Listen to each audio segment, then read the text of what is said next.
오늘 우리에게 주신 하나님의 말씀은 에베소서 1장 15절에서 19절까지 말씀입니다. 에베소서 1장 15절에서 19절까지 말씀, 신약 성경 310쪽에 있습니다. 에베소서 1장 15절에서 19절까지 말씀, 우리의 말씀을 한 절씩 교독하도록 하겠습니다. 하나님의 말씀 교독할 때 살아계신 하나님의 음성을 들으시기 바랍니다. 이로 말미암아 주 예수 안에서 너희 믿음과 모든 성도를 향한 사랑을 나도 듣고 내가 기도할 때에 기억하며 너희로 말미암아 감사하기를 그치지 아니하고 우리 주 예수 그리스도의 하나님 영광의 아버지께서 지혜와 계시의 영을 너희에게 주사 하나님을 알게 하시고 너희 마음의 눈을 밝히사 그의 부르심의 소망이 무엇이며 성도 안에서 그 기업의 영광의 풍성함이 무엇이며 그의 힘의 위력으로 역사하심을 따라 믿는 우리에게 베푸신 능력의 지극히 크심이 어떠한 것을 너희로 알게 하시기를 구하노라. 아멘. 제가 예전에 한국에서 중등부, 그러니까 뉴스그룹 사역을 할 때 이야기입니다. 제가 어떤 교회에 한 연말에 12월쯤에 한 교회 중등부 사역자로 이제 부임을 했습니다. 그때 중등부가 한 60에서 70명 정도 되는 그런 규모의 중등부였습니다. 그런데 해가 바뀌고 다음에 여름이 됐을 때 그 중등부가 한 120명 이상으로 늘었습니다. 그러니까 배 이상이 부흥을 한 것입니다. 놀라운 일이죠. 중등부가 배 이상이 늘었다는 것. 누가 잘해서 그런 일이 생겼을까요? 제가 잘해서 그런 일이 아니었습니다. 그 이유가 있었는데요. 그 교회 근처에 가까운 중학교가 하나 있었습니다. 그 중학교에서 가장 인기 많은 남학생이 우리 교회 중등부를 나오기 시작한 겁니다. 그러니까 그 인기 많은 남자를 중심으로 한 친구 그룹이 이제 나오기 시작했고, 인기 많은 남자 학생이 나오니까 그 남자 학생을 좋아하는 여자 학생들이 나오기 시작한 겁니다. 3학년 중에서도 이 친구를 좋아하는 그룹이 한 두 그룹 정도, 2학년 중에서도 이 친구에게 관심이 있는 여학생 그룹도 또 생기고 그랬습니다. 한 그룹이 적으면 한 5, 6명, 많으면 한 10명까지도 되는 그런 그룹들이 한 3, 4그룹이 생기다 보니까 몇 달 안 됐는데 한 4, 50명이 금방 늘어나게 된 것입니다.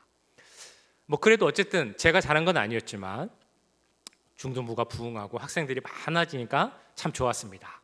북적북적하면서 예배를 드리니까 참 좋았는데, 문제가 생겼습니다. 이 학생들이 한창 때잖아요. 그리고 이 좋아하는 이성관계 이런 것도 얽혀있고 막 친한 친구들이 같이 나오고 그러다 보니까 아이들이 너무 떠드는 거예요.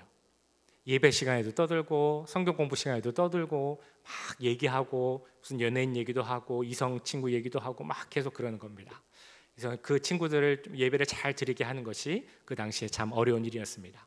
성경 공부를 하는데 한 선생님이 아이들한테 하는 이야기를 제가 들은 적이 있습니다. 선생님이 뭐라고 하셨냐면, 얘들아 너희는 맨날 만나는데 무슨 할 이야기가 그렇게 많냐, 그런 말씀을 하시는 거예요. 얼마나 선생님이 힘드셨으면 그런 말씀하셨을까라는 생각을 하면서 또 한편으로는 이런 생각이 드는 겁니다. 근데 저 질문은 너무 당연한 질문을 하는 것 같다. 왜냐하면 우리가 할 말이 많은 이유는 사실은 매일 자주 만나기 때문입니다. 매일 만나서 저 사람 마음에 어떤 생각을 하고 있는지, 저 사람 무슨 일이 있는지, 무슨 관심이 어떤 것에 있는지, 그런 거를 알아야, 서로 그런 게 맞아야 할 이야기도 많아지고 나눌 이야기도 많아지게 됩니다. 그렇죠? 매일 만나고 매일 연락하고 그런 사람들이 오히려 할 말이 많아지는 겁니다. 그렇지 않고 오랜만에 만난 친구라면, 물론 옛날에 친한 친구였으면 그동안 어떻게 지냈니, 무슨 일 있었니, 이런 이야기도 하겠습니다만, 오히려 오랜만에 만나면 할 얘기가 많을 것 같지만 그렇지 않은 경우가 또 있습니다. 더 서먹하고 할 이야기가 없어서 잘 지냈지? 그래. 그리고 그냥 끝나는 경우도 분명 있다는 것입니다. 우리가 기도에 대해서 생각해 볼 때도 이 비슷한 관점으로 생각을 해볼 수 있습니다. 기도에 대해서 이제 가끔 저한테 하시는 이야기 중에 이런 질문들을 하는 경우가 있습니다. 목사님, 제가 기도를 좀 잘하고 싶은데 어떻게 기도해야 될지 잘 모르겠어요. 어떻게 기도해야 하나요? 라는 그런 질문 하실 때가 있습니다. 혹은 목사님, 제가 좀 기도를 오래 하고 싶은데 어떻게 하면 오래 할 수 있을까요? 별로 할 말이 없어요. 주님 앞에 나가서 기도한다고 해도 그냥 몇 마디 하면 할 말 다 끝나요. 더 이상 할 말이 없어요. 어떻게 해야 될까요? 라는 그런 질문을 하실 때도 있습니다. 이런 질문도 있습니다. 목사님, 제가 특별한 기도 제목이 없어요. 기도를 해야 된다는 건 아는데 특별히 간구할 게 없어서 건강하는 정도, 건강함을 주십시오 이런 정도, 그 외에는 특별한 게 없어요. 그럴 때는 어떻게 해야 됩니까? 그래도 꼭 기도해야 되나요? 라는 그런 질문을 하실 때가 있습니다. 제 질문들을 생각해 보시면 얼마나 공통이 되시는지 모르겠습니다. 그러니까 적용이 되시는지 모르겠습니다. 특별히 세 번째 기도 제목 같은 경우 그런 질문이라면 어떻게 보면은 참 감사한 그런 질문입니다. 특별히 걱정 없이 평안하게 살 수 있다는 것, 하나님이 주신 은혜임이 분명합니다. 그런데 한편으로 바꿔서 생각을 해보면 만약에 내가 그런 상태라면 이런 질문을 해봐야 됩니다. 혹시 나와 하나님의 관계가 그 오랜만에 만나서 서먹해서 할 말이 없는 그런 친구처럼 내가 혹시 하나님께 특별히 할 말이 없는 그런 관계를 맺고 있는 것은 아닐까? 그런 생각을 해봐야 한다는 것입니다. 우리가 하나님과 정말 가까운 관계, 친밀히 교제하고 하나님을 잘 아는 관계라면 우리는 그 친구들, 가까운 친구들이 할 말이 더 많은 것처럼 하나님 앞에 나아가서도 할 말이 많아지게 됩니다. 하나님이 나를 잘 알기 때문이고 내가 하나님을 잘 알기 때문입니다. 하나님의 관심사와 내 관심사가 비슷해지기 때문에 내가 하나님 앞에 나와서 기도하고 간구할 내용들이 많아지게 된다는 것입니다. 그러니까 일단 기도를 하기 위해서 필요한 것은 무조건 하나님 앞에 나아가는 것입니다. 내가 별로 할 말이 없습니다 라고 한다 할지라도 하나님 앞에 나가서 생각나는 모든 것들, 이런 기도해도 되나? 라는 그런 내용이 있다 할지라도 그런 내용까지도 하나님께 기도하면 이제 우리는 하나님과 관계가 더 가까워지고 하나님에 대해서 더 많이 알게 되고 그러면 더 기도할 내용이 많아지게 되는 것입니다. 자, 그러면 또 이런 질문을 하실 수도 있습니다. 제가 기도를 해봤습니다. 노력해봤습니다. 그런데 기도를 했더니 저의 기도는 대부분이 주님 이것 좀 해주세요. 주님 저것 좀 주세요. 주시옵소서 라는 그런 간구의 기도가 대부분입니다. 근데 그런 간구의 기도 드려도 되나요? 제가 알기로는 뭘 해달라는 간구의 기도는 좋은 기도는 아니라고 하는데 그런 기도를 많이 해도 됩니까? 라는 질문을 하실 수도 있습니다. 우리가 기도는 보통 4가지로 구성되어 있다고 하죠. 4요소가 들어가야 된다라고 말합니다. 첫 번째는 뭐냐면 하나님께 드리는, 하나님을 높이는 찬양의 내용이 들어가야 합니다. 영광 혹은 송영이라고도 하죠. 하나님께 영광을 올려드리는 찬양이 기도의 처음에 들어가야 됩니다. 두 번째는 뭐가 들어가야 되냐면 주님 아직 제가 죄인입니다 라는 내 죄를 고백하고 용서를 구하는 회개의 기도가 들어가야 됩니다. 세 번째는 뭐냐면 감사의 기도죠. 하나님 이것 주심을 감사합니다. 저것 주심도 감사합니다 라는 감사의 내용이 기도에는 항상 들어가야 됩니다. 마지막으로 들어갈 4번째가 뭐냐면 간구입니다. 하나님 제가 이것이 필요합니다. 저것 좀 주세요 라고 구하는 간구가 필요합니다. 그런데 어떻게 우리가 보통 이제 사람에 따라 기도하는 내용이 다르겠습니다만 보통 봤을 때 우리의 기도, 저의 기도겠죠. 저의 기도를 돌아보면 이런 것 같습니다. 하나님께 드리는 찬양의 기도 있긴 있어야 되는데 처음에 잠깐 한 줄 정도. 그 다음에 회개의 기도.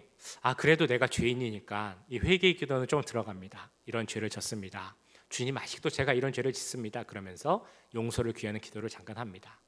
감사의 기도도 하긴 합니다. 감사의 기도를 해야 된다는 건 아니까 이것도 감사합니다. 저것도 감사합니다. 하지만 그렇게 길진 않습니다.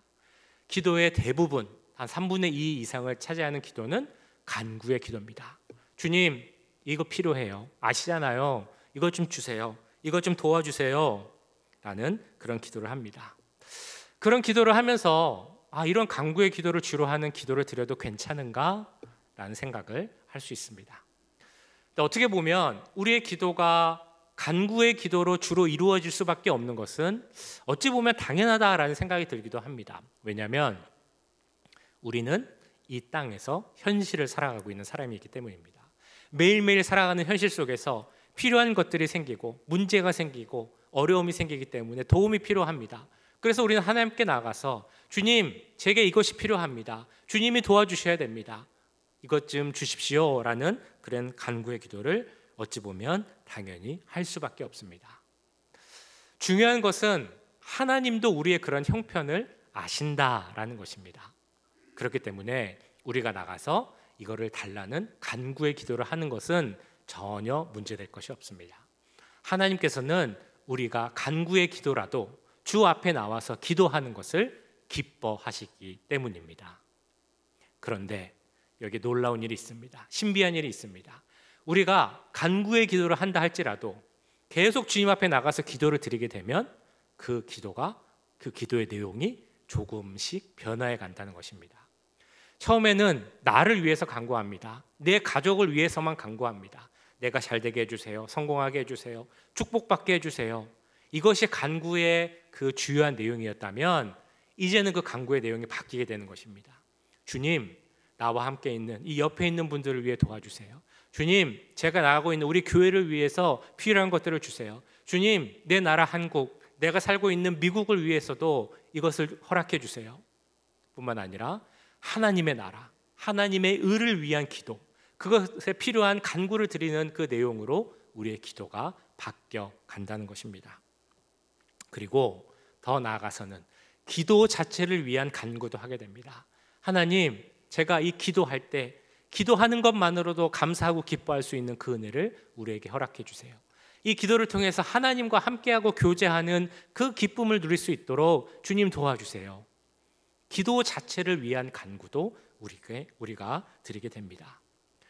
이 내용들은 사실 내용으로만 보면 다 간구의 기도입니다. 하지만 그 간구는 나를 위한 간구, 내가 기뻐하는 간구가 아니라 하나님이 기뻐하시는 그런 간구의 기도를 드리게 된다는 것입니다. 그러다 보면 정말 그 기도할 내용들이 많아집니다. 구할 것이 얼마나 많겠습니까? 이 세상을 위하여서, 하나님의 뜻을 위하여서, 교회의 사역을 위하여서 얼마나 기도할 것이 많아지게 되겠습니까? 정말 친한 친구 매일 만나는데도 집에 가서 또 전화해서 30분, 1시간씩 통화해야 되는 그런 친구와 관계처럼 하나님께 나아가서 매일 기도해도 또 기도할 것이 생기는 그런 관계가 될 줄 믿습니다. 자, 오늘 말씀에 나오는 사도 바울이 하는 그 바울의 기도도 마찬가지입니다. 오늘 바울의 기도는 에베소 교회 교인들을 향한 기도입니다. 다른 사람을 위한 기도를 우리가 중보 기도라고 하죠. 에베소 교인들을 위한 중보 기도입니다. 그런데 내용으로 보면 간구의 기도입니다. 하나님, 이것들을 주십시오. 하나님, 저것을 허락해 주십시오라는 간구의 기도인데, 바울의 기도는 어떤 것을 간구하느냐? 바로 에베소 교인들이 하나님을 더 잘 알기를, 하나님을 잘 알도록 해 주십시오라는 그런 내용을 간구하는 기도입니다. 하나님을 알게 해 주십시오. 하나님의 지극히 크신 능력을 알게 해 주십시오. 나를 부르신 부르심의 소망을 알게 해 주십시오. 우리에게 허락될 그 기업의 풍성함을 알게 해 주십시오 라는 기도가 바로 사도 바울의 간구의 기도입니다. 이 모든 것을 종합해서 한마디로 하면 사도 바울이 간구하는 것은 에베소 교회 교인들이 하나님을 더 잘 알기를 간구하고 있습니다. 17절 말씀에 이렇게 나옵니다. 우리 주 예수 그리스도의 하나님 영광의 아버지께서 지혜와 계시의 영을 너희에게 주사 하나님을 알게 하시고. 우리가 서로에 대해서 많이 알아야, 저 사람에 대해서 많이 알아야 할 이야기가 많아지는 것처럼 우리가 하나님에 대해서 많이 알아야 하나님과 또 대화할 내용들, 기도할 내용들이 많아지게 됩니다. 그래서 우리가 신앙생활할 때 필요한 것이 바로 이 하나님을 아는 것입니다. 그래서 우리가 계속 교회에서, 우리 교회도 마찬가지입니다만 하나님을 알아야 된다. 그러기 위해서는 성경을 읽어야 되고 성경 공부도 해야 되고 신앙서적도 읽어야 되고 이런 말씀을 드리는 이유는 하나님을 아는 것이 중요하기 때문입니다. 자, 그런데 여기서 우리가 구분해야 될 것이 있죠. 하나님에 대해서 아는 것과 하나님을 아는 것. 많이 들어보셨을 것입니다. 하나님에 대해서 아는 것, 하나님에 대한 지식, 하나님에 대한 정보, 이것도 필요하지만 이것이 주가 되어서는 안 된다라는 것입니다. 우리에게 필요한 것은 하나님이 어떤 분인지, 하나님을 내가 경험을 통해 직접적으로 알아가는 것이 중요하다라는 것입니다. 우리가 교회 오래 다니고 신앙생활 오래 하면 하나님에 대한 지식, 하나님에 대한 정보는 많이 있을 수 있습니다. 그런데 중요한 것은 내가 하나님에 대한 지식이 얼마나 많으냐, 하나님에 대한 정보가 얼마나 많으냐, 이것이 아니라 내가 얼마나 하나님이란 분 자체를 잘 알고 있느냐, 그것이 중요하다라는 것입니다. 하나님을 얼마나 알고 계십니까? 얼마나 하나님을 경험하셨습니까? 어떻게 하면 하나님을 알 수 있습니까? 여기서 필요한 것이 있습니다. 바로 성령의 도우심입니다. 그래서 오늘 17절 말씀에서도 사도 바울은 이야기합니다.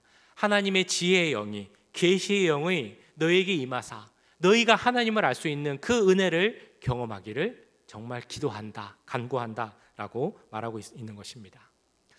이것이 너무나 중요합니다. 하나님에 대한 지식, 정보는 공부하면 알 수 있습니다. 그런데 하나님을 아는 것은 내가 공부한다고 아는 것이 아닙니다. 성령께서 임하셔야, 지혜의 영, 계시의 영이 우리에게 임해야만 우리가 하나님을 알 수 있는 것입니다. 그렇기 때문에 저는 항상 우리 성도들에게 우리 사도 바울이 기도한 것처럼 성령이 임하시고 지혜의 영, 계시의 영이 임하셔서 하나님을 알아가는 그 은혜가 우리 모든 분들에게 임하기를 기도합니다. 그 은혜가 정말 여기 계신 모든 분들에게 임할 수 있기를 간절히 소원합니다. 지난주에 우리가 나눴던 그 내용도 마찬가지입니다. 지난주 에베소서 1장을 통해 나눴던 내용 기억하십니까? 1절에서 14절까지 말씀을 나누면서 이 두 가지는 기억하시면 좋겠다라고 말씀드렸습니다. 첫 번째 한 가지는 하늘에 속한 신령한 복, 제목으로도 말씀드렸었죠. 신령한 복이 무엇이냐? 우리를 하나님의 자녀 삼아 주시고 세상이 줄 수 없고 하나님만 줄 수 있는 그 복을 누린 것이, 그 복이 바로 하나님께서 주시는 신령한 복이다라고 말씀드렸습니다. 자, 두 번째가 있습니다. 그건 뭐냐면 창세전 예정과 선택, 창세전 선택과 예정입니다. 하나님께서 우리에게 이 신령한 복을 주시기로 결정하신 때가 언제였다라고 말씀드렸습니까? 창세전, 이 세상이 만들어지기 전부터 하나님은 우리를 선택하시고 하나님의 자녀 삼으시기로 예정하셨다라고 말씀드렸습니다. 그래서 우리가 하나님을 잘 알아야 된다라고 말씀드리는데, 이 말씀의 의미에는 하나님을 아는 것에는 그 하나님의 마음, 왜 하나님께서 우리를 창세전부터 선택하시고 하나님 자녀 삼으시기로 예정하셨는가, 그 하나님의 마음을 잘 아는 것이 중요합니다. 왜 하나님께서 우리를 창세전부터 선택하셨을까? 왜 우리를 예정하셨을까? 이것을 이야기하는 신학적 사상이 있습니다. 잘 아시는 예정론이라고 하죠. 예정론에서 가장 중요한 주장을 한 사람이 존 칼빈이라는 종교개혁자 그리고 신학자입니다. 존 칼빈의 예정설을 우리는 이중 예정설이라고 합니다. 이건 무슨 말이냐면 하나님께서 하나님의 자녀로 삼으실 자들을 미리 선택하셨다, 그것을 예정하셨다라는 그런 내용입니다. 그래서 이거 이중 예정이라고 하는 이유는 거기에 선택과 유기, 그러니까 선택받은 자들과 그렇지 못한 자들이 있다라는 것이 이야기되기 때문입니다.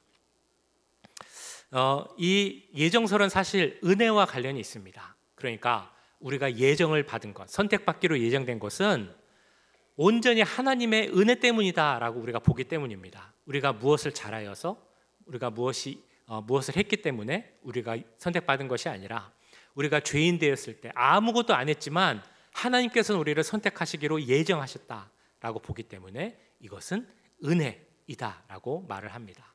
자, 그런데 이 예정설을 이야기할 때 항상 뒤따라오는 질문이 있습니다. 그 질문이 뭐냐면 선택받지 못한 자들에 대한 질문입니다.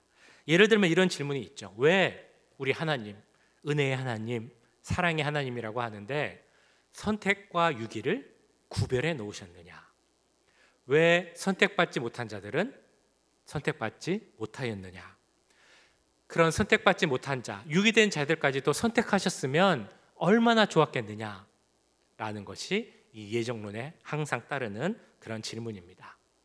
물론 좋은 질문입니다. 신학적으로는 우리가 생각해 봐야 할 그런 내용이기도 합니다. 자, 그런데 우리가 어떤 이야기를 들을 때는 그 이야기를 하는 사람의 그 의도, 주제를 잘 알아야 됩니다. 예를 들면 어떤 사람이 밤하늘에 이쁜 저 달을 바라보면서 손가락으로 가르치면서 저기 너무 이쁜 달이 있어요. 저 달을 한번 보세요. 라고 하면 우리가 어떻게 대답을 해야 될까요? 이야기하신 대로, 말씀하신 대로 달이 너무 이쁘네요. 달이 정말 아름답습니다. 라고 이야기를 하든지, 아니면 뭐가 이뻐요? 하나도 안 이쁜데, 맨날 보는 달인데, 이렇게 이야기를 해야 됩니다.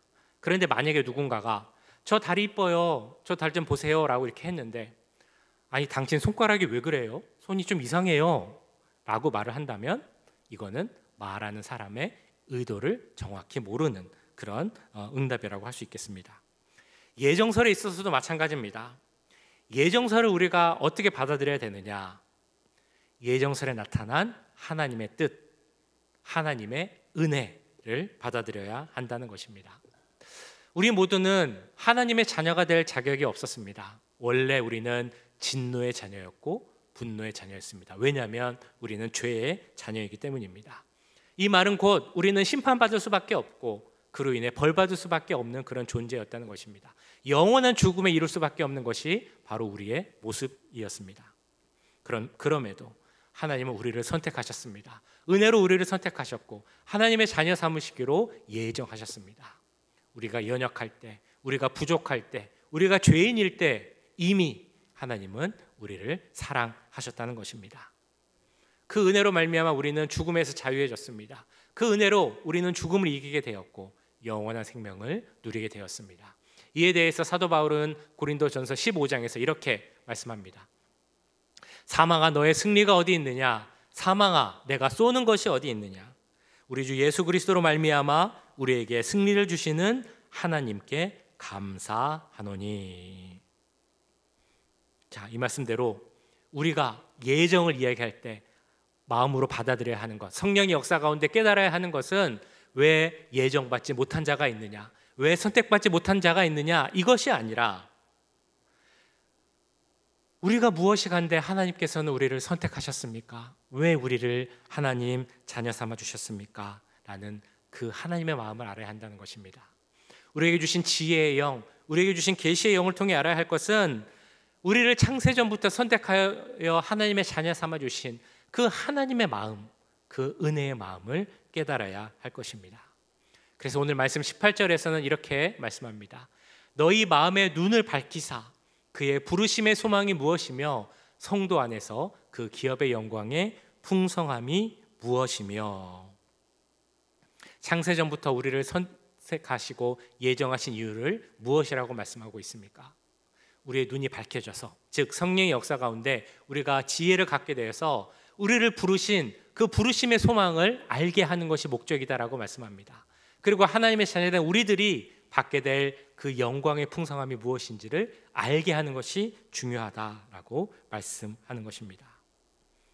그렇다면 왜 우리를 태초부터, 그 창세전부터 부르셔서 하나님의 자녀 삼으셨는지, 왜 신령한 복을 주셨는지 그 이유를 깨달아야 할 것입니다.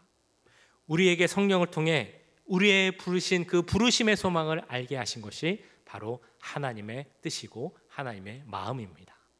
그런 부르심의 소망, 왜 우리를 하나님의 자녀 삼아 주셨는지 그것을 깨닫게 되면 우리가 더 하나님의 마음을 알게 될 줄 믿습니다.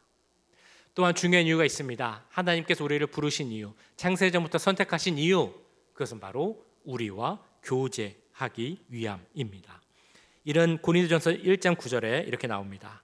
너희를 불러 그의 아들 예수 그리스도 우리 주로 더불어 교제하게 하시는 하나님은 미쁘시도다. 창세전부터 우리를 선택하시고 예정하신 이유가 무엇이라고 나옵니까? 우리와 교제하시기 위함이다라고 이야기하고 있습니다. 그렇기 때문에 제가 계속해서 간구하는 기도도 좋습니다. 어떤 내용도 좋습니다. 일단 하나님 앞에 나와서 기도하시면 그것만으로 하나님이 기뻐하십니다 라고 말씀드리는 이유가 여기 나옵니다. 하나님은 다른 것을 원하시지 않습니다. 우리가 하나님 앞에 나와서 그 하나님과 만나기 위해 서는 것만으로도 하나님은 기뻐하십니다. 왜냐하면 우리를 선택하여 부르신 이유가 우리와 교제하기 위함이기 때문입니다. 예전부터 어르신들에게 이런 말씀을 드린 적이 있습니다. 손주들에게 용돈 줄 때 그냥 주지 말고 그 손주가 찾아와서 인사하면 용돈을 줘라 라는 이야기입니다. 물론 우리 부모님, 할아버지, 할머니의 마음이야 뭐든지 다 해주고 싶은 그런 마음일 것입니다. 그럼에도 불구하고 그냥 무조건 주지 말고 찾아오면 줘라 라고 하는 이유가 그래야만 이 아이들이 찾아올 수 있기 때문에, 그것을 가르칠 수 있기 때문에 그래야 한다라고 그런 이야기를 하시는 것을 들은 적이 있습니다. 어떻게 보면 좀 슬픈 이야기입니다. 용돈을 줘야만 찾아올 수 있는 그런 상황이라면, 그럼에도 불구하고 그런 사랑하는 사람들을 대하는 우리들의 마음을 알 수 있는 그런 이야기이기도 합니다. 용돈을 줘서라도 그 손주들이 찾아오게 해서 계속 보고자 하는 것이 바로 우리의 마음이고 우리 할아버지 할머니의 마음입니다. 이와 마찬가지로 하나님은 우리와 교제하기를 기뻐하십니다. 어떤 이유에서든지 우리가 하나님께 나아가기를 기뻐하신다는 것입니다. 그렇다면 하나님께서 우리에게 원하시는 것은 우리도 그런 교제의 기쁨을 알기를 원하시는 것입니다. 하나님께 나가서 하나님께 기도하고 하나님과 만나는 것만으로도 기뻐하는 것을 하나님은 알기를 원하십니다. 그래서 오늘 바울이 기도한 것처럼 하나님 마음을 알기를 힘쓰고 왜 우리를 창세전부터 선택하시고 하나님 자녀 삼으시기로 예정하셨는지, 그래서 하나님과 교제하는 것을 기뻐할 수 있기를, 우리 모두가 그런 하나님의 자녀가 될 수 있기를 간절히 소원합니다. 오늘 말씀을 마지막 만절 보시면 또 바울의 간구의 내용이 나옵니다. 어떻게 우리가 하나님을 알기 원하느냐, 하나님의 어떤 것을 알기 원하느냐, 바로 하나님의 능력이 얼마나 큰지 그것을 알기를 원하는 내용이 19절에 이렇게 나옵니다. 그의 힘의 위력으로 역사하심을 따라 믿는 우리에게 베푸신 능력의 지극히 크심이 어떠한 것을 너희로 알게 하시기를 구하노라. 혹시라도 우리가 기도를 많이 하지 못한다면, 기도를 오래 하지 못한다면 그 이유 중에 하나님의 능력이 얼마나 큰지, 하나님이 어떤 일을 보여주시는지 그에 대한 확실한 믿음이 없기에, 그것을 모르기에 그러지 않는지 돌아보기 원합니다. 에베소 교회를 향해 사도 바울은 기도할 때 이렇게 말하고 있는 것입니다. 하나님께서 너희들을 예정전부터 선택하여 불러주셨습니다. 하나님께서는 당신들을 예수 그리스도의 십자가 보혈로 깨끗하게 하셨습니다. 그리고 하나님께서는 당신들을 성령의 인치심으로 하나님의 자녀입니다 라고 도장 찍어주셨습니다. 그렇다면 당신들은 하나님의 능력을 온전히 가진 자들입니다. 하나님의 능력은 너무 크시기에 그 능력을 가진 자라면 못할 것이 없습니다. 그것을 꼭 알아야 됩니다 라고 기도를 하고 있는 것입니다. 하나님의 능력이 얼마나 큰지, 그 능력에 의지하여 기도하면 못할 일이 없다는 것을 꼭 깨달아야 한다라고 말씀하고 있는 것입니다. 그래서 사도 바울은 로마서 8장에서 이렇게 또한 말씀합니다. 누가 우리를 그리스도의 사랑에서 끊으리요? 환난이나 곤고나 박해나 기근이나 적신이나 위험이나 칼이랴. 그러나 이 모든 일에 우리를 사랑하시는 이로 말미암아 우리가 넉넉히 이기느니라. 어떤 기도 제목이 있으십니까? 어떤 간구의 내용이 있으십니까? 제가 알고 있는 내용도 있고 모르고 있는 내용도 있을 수 있을 것입니다. 그런데 어떤 내용이든지 간에, 어떤 간구든지 간에 하나님 앞에 나가서 기도하시기 바랍니다. 그러면 넉넉히 이길 수 있는 모든 능력을 가진 하나님께서 그 기도를 들으시고 응답하실 줄 믿습니다. 하나님께서 너희가 기도하면 내가 그 모든 기도를 들어주고 내가 그 문제를 해결해 주겠다라고 마태복음 7장에서 이렇게 말씀하셨습니다. 우리 마태복음 7장 7절에서 11절까지 우리 한번 같이 읽어보도록 하겠습니다. 구하라 그리하면 너희에게 주실 것이요 찾으라 그리하면 찾아낼 것이요 문을 두드리라 그리하면 너희에게 열릴 것이니 구하는 이마다 받을 것이요 찾는 이는 찾아낼 것이요 두드리는 이에게는 열릴 것이니라. 너희 중에 누가 아들이 떡을 달라 하는데 돌을 주며 생선을 달라 하는데 뱀을 줄 사람이 있겠느냐? 너희가 악한 자라도 좋은 것으로 자식에게 줄 알거든 하물며 하늘에 계신 너희 아버지께서 구하는 자에게 좋은 것으로 주시지 않겠느냐. 아멘. 이 말씀처럼 언제나 응답하시는 그 크신 하나님의 능력에 의지하여 기도하는 우리가 되기를, 그 응답을 경험하는 우리가 되기를 간절히 소원합니다. 오늘 사도 바울은 에베소 교인들을 향해 기도합니다. 중보기도, 간구의 기도라고 말씀드렸습니다. 그 간구의 내용은 저 에베소 교회 교인들이 하나님을 알게 주옵소서라는 그런 기도 제목이었습니다. 저도 우리 사랑하는 임마누엘 교회 성도들 여기 계신 한 분 한 분을 위해서 기도합니다. 하나님, 우리 사랑하는 성도들이 하나님을 잘 알게 주시옵소서라고 기도합니다. 왜 하나님께서 우리 성도들을 창세전부터 선택하여서 하나님의 자녀 삼기로 예정하셨는지, 그 은혜가 얼마나 큰지를 우리 모두가 깨닫기를 간절히 바랍니다. 우리 하나님의 능력이 얼마나 큰지 그것을 깨달을 수 있는 우리들이 되길 간절히 소원합니다. 그래서 하나님께 나아가서 기도하고 교제하는 것을 기뻐하고 하나님의 나라와 그 의를 위해서 기도하고 간구하는 것을 기뻐할 수 있는 우리 사랑하는 모든 임마누엘 교회 성도들 될 수 있기를 주님의 이름으로 간절히 축원합니다.